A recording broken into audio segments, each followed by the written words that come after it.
Happy New Year's, everyone! In this video, we're going to be going back in time and kind of analyzing all of the different New Year's seasons that have happened in the past, and we're going to be looking at this current New Year season that's happening right now. And this video is really going to be focusing on the snowflakes portions of New Year's, and not really all the additional other smaller things like campaigns or dockyards or anything like that. So let's go back all the way back to December of 2018, where the very first New Year's season was released.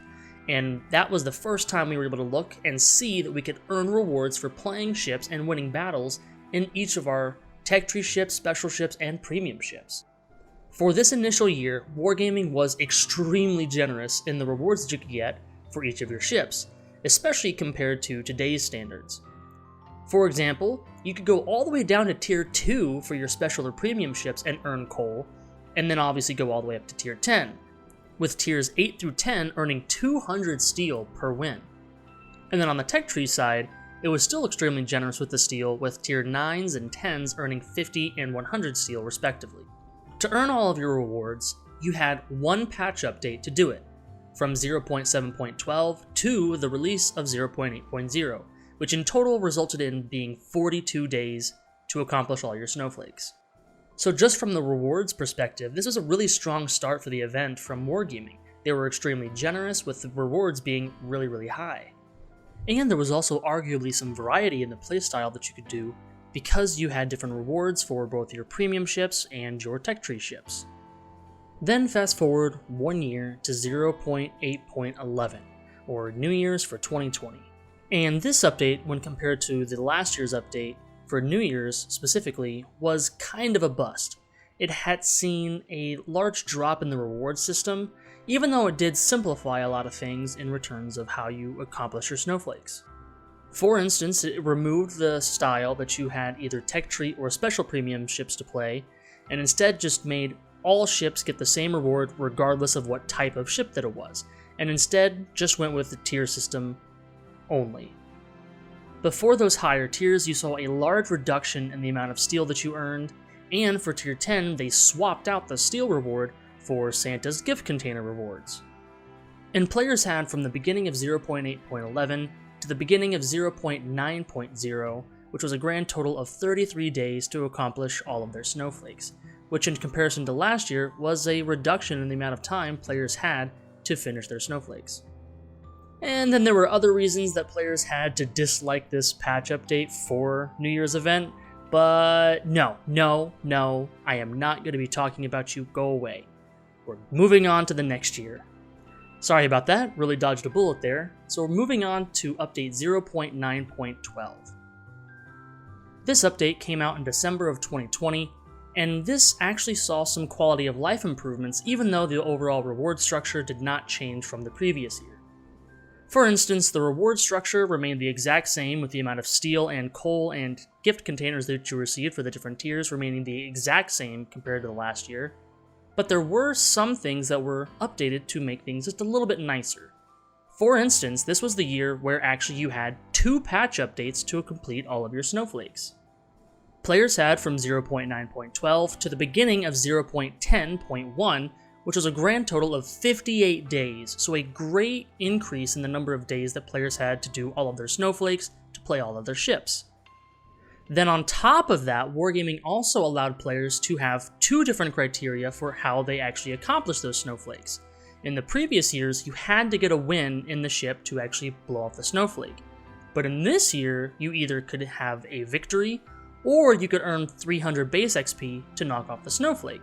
So this allowed players to be more incentivized to continue playing randoms, because you could still lose a random battle, but still get 300 base XP to knock off the snowflake. Because in previous years, everyone kind of flocked to co-op, and even I still do, to knock off the snowflakes by getting the victory.